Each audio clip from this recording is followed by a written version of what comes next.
This has been a really good year for Fallout, especially for the modding community. Fallout London just released a little more than 2 weeks ago, with many, including myself, still making their way through the absolutely massive mod. But just last night, we got a release for a playable demo of an upcoming Fallout 4 mod. Fallout Vault 13 is an in-development mod that aims to recreate the 1997 game within Fallout 4, ultimately making its world and story much more accessible to many who might have missed out on the original, such as myself. This 5GB demo includes the entirety of the first open world area in the mod, from player creation to leaving Vault 13, discovering Shady Sands, and making your way to Vault 15, where you hope to find a functioning water chip to bring back home. In order to play the demo, you'll need a couple things. First off, you will need to downgrade your copy of Fallout 4 to a pre-next-gen build. There's a couple ways to do this, but I just used the Fallout London Downgrader, and I have a guide for that in case you're interested. You do need all of the original DLCs, Automatron, Wasteland Workshop, Far Harbor, Contraptions Workshop, Vault-Tec Workshop, and Nuka World. All of these are included in the Game of the Year edition if you happen to have that. You won't need the free HD texture pack, but it shouldn't hurt if you do have it installed. If you have any Creation Club content installed, you will want to get rid of those. And in my case, I didn't have any since this was a fresh install of Fallout 4. And finally, you will need to install the Fallout 4 script extender. I'll put a link to that in the description below. And once you have the mod downloaded and installed, you'll get a new main menu screen. And starting a new game will kick off the demo. Character creation has you choose your special, your tagged skills, and traits, just as you would in Fallout 1. The Overseer to Vault 13 will quickly explain that you've been chosen to find a replacement water chip, with the vault only having a few months left of water before they run out and die. You'll be given a 10mm pistol, some ammo, a combat knife, stim packs, and, most importantly, a bottle of vodka. Because, hey, if you're gonna be sent on a potential suicide mission, you've earned yourself a drink or two. The 10mm pistol is a new model and texture, based on Fallout 1's design. Your Pip-Boy 2000 seems to be the Mark 6 variant, based off of Fallout 76's version of it, which personally is my favorite Pip-Boy in the series anyway. Even with this being a demo, right out the gate, it really feels like they wanted to make this an authentic experience. And I think the team is putting their best foot forward in that regard. But one thing to note is that the demo does not have any voice acting, so you do want to have all subtitles turned on. The full version of the mod will feature voice acting. It just wasn't something they were able to include in the demo itself. In the Vault 13 cavern, you'll fight off a few cave rats, you'll find the key to unlock the gate leading to the surface, and you'll begin your journey across the wasteland. The playable area, dubbed the Inyo, is pretty significant, with over a dozen locations to find. Just outside the vault, you'll have a scenic picnic area set atop a mountain, with a winding road leading down into the valley below. You'll also be able to find an alternate route back into the vault caverns, and you can even fast travel back into the vault itself, with a couple of vault dwellers saying that they hope it's alright that they took your room while you were away. Like I said, the demo includes over a dozen locations, with Vaults 13 and 15 sitting on opposite ends of the playable space. Not too far from Vault 13, you'll find small locations such as gift shops and abandoned warehouses. In addition to rats, I encountered rad roaches, pig rats, and a couple rad scorpions, which can very easily kill you early on. On your way to Vault 15, you'll discover Shady Sands, which has been remade with really high quality models and textures. Here, you'll be able to meet several characters, including Ian, who you can hire as a companion for 100 caps, and you can pick up a side quest to exterminate the rad scorpions in a cave to the north. Speaking with Seth will give you an option for him to lead you there, fast traveling directly to the cave in order to save some time. You'll also be able to turn in a rad scorpion gland to Razlo for him to develop an antivenom. Honestly, I wasn't expecting to see any side quests in this. I figured we would really just put the emphasis on Vault 15 itself. So this was one of many nice surprises that I encountered with the demo.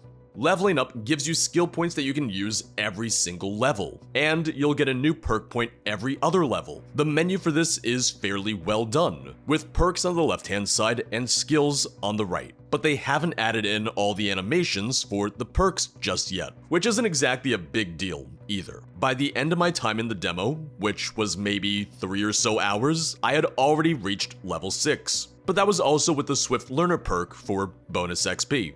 To me, Vault 15 is the real star of the show. I really shouldn't be surprised by that though, as my favorite parts of both Fallout 3 and New Vegas were exploring the ruined and abandoned vaults. Sadly, Fallout 4 was a bit lacking in this department for me compared to the previous 2 games. Vault 15 is really well designed, and I found myself going into every nook and cranny looking for more loot. The dim lights, the rubble and cave-ins, the eerie music, it all comes together to create a really foreboding dungeon experience. There's a couple different ways to navigate through the vault, but the most straightforward way is finding rope and using that to safely descend the elevator shafts, just as you would in Fallout 1. As I made my way down into the living quarters, I found the hunting rifle, another one of the new weapon models for the mod. In Fallout 1, this was considered the earliest point at which you could get the weapon, so it's nice to see that they're really putting a lot of attention into getting these details and the gear placement right.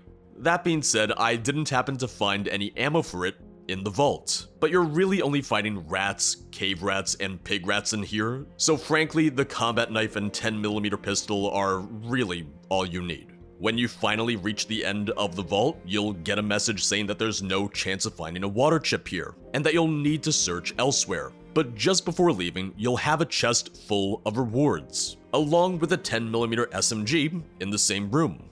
Now I figured this was where the demo's content ended, but was surprised once again when I returned to Shady Sands, to find that I could continue the story slightly by rescuing Tandy from the Khan Raiders encampment.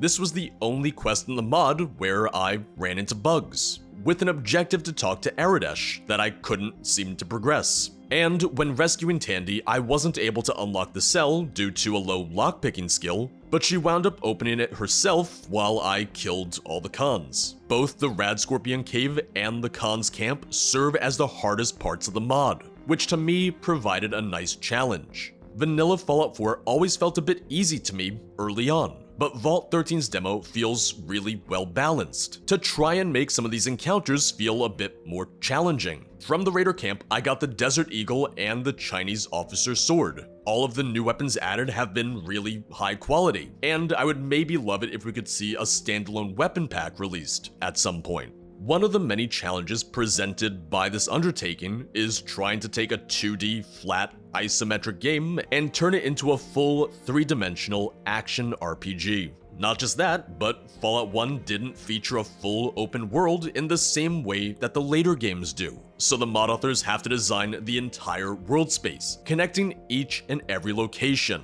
rather than just having players point to where they want to go on the world map and fast travel there. In some ways, this gives the team a lot of room to be creative and to add in their own flair and ideas, while building off of what they already have in terms of locations and settlements from the original game. Even with this being a demo, I think it was very much worth the download and the playtime. I was already looking forward to Vault 13, and this really gave me a much better idea of the amount of time, effort, and most importantly, the quality that's being put into the project. They're not just remaking the world and the quests, they're adding mechanics from the original game, with perks, skill points, traits, and more. You can see just how much the team loves Fallout 1, and how dedicated they are to finding a way to make it feel like a natural extension of Fallout 4's gameplay.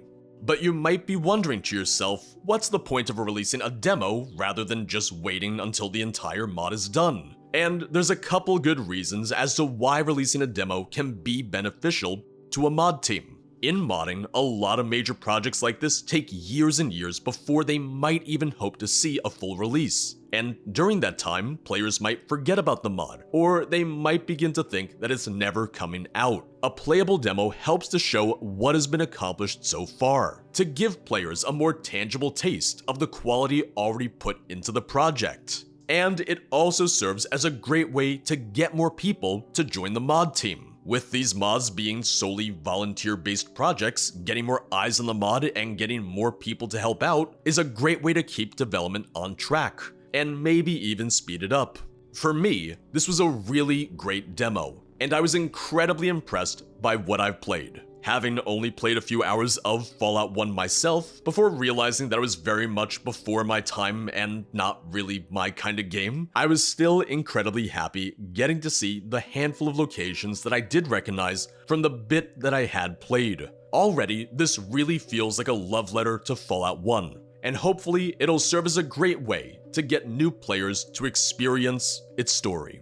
But that's gonna be all for today. As always, thank you for watching. If you'd like to support the channel, check out the Patreon or the YouTube memberships, both of which get access to the Discord server. YouTube members also get access to the channel emotes, which can be used in the comments below. And make sure to check out the streams at twitch.tv/0periodproductions. I'll see you guys next time.